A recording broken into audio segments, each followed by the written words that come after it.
Baba Saheb Ambedkar open યુનિવર્સિટીમાં ઝીંકાયો છે fee વધારો અને કોંગ્રેસે કર્યા છે પ્રહાર।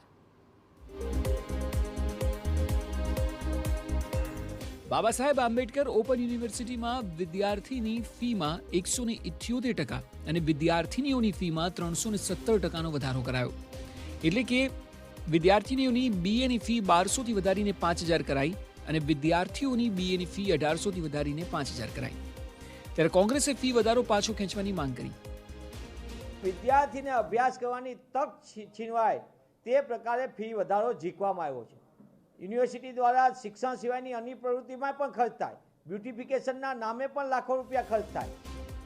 બીજી તરફ ફી વધારા મુદ્દે રજિસ્ટ્રારે બચાવ કર્યો અને દાવો કર્યો કે છેલ્લા 12 વર્ષથી કોઈ પણ પ્રકારનો ફી વધારો કરાયો જ નથી અને અન્ય યુનિવર્સિટીના પ્રમાણમાં તો ફી ખૂબ ઓછી છે। બધી કમિટીએ બધા એંગલનો વિચાર કરી અને પછી ફી વધારો સજેસ્ટ કરેલો છે અને જે અમારા બોર્ડ દ્વારા એપ્રૂવ કરવામાં આવ્યો છે। બીજું ખાસ કે આજની તારીખે અમારી પાસે કોઈ પણ વિદ્યાર્થીઓની રજૂઆત નથી આવી।